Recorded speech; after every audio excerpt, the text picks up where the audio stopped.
আজ আমি তোমাদের গুরুত্বপূর্ণ একটি কথা বলার জন্য এখানে ডেকেছি।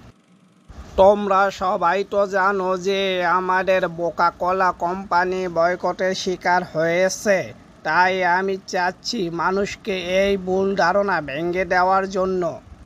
স্যার, আমাদের কোকা-কোলা কোম্পানি তো শকুনদের কোম্পানি। এটা আবার ভুল ধারণা কি?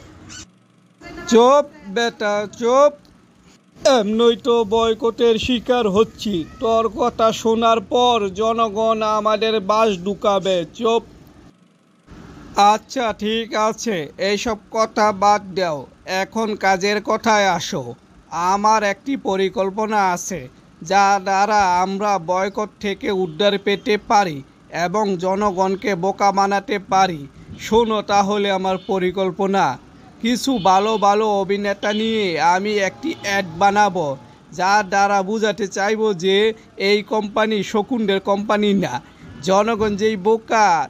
আমার এই পরিকল্পনা অনেক সুন্দরভাবে কাজ করবে, তোমরা দেখো। আহা।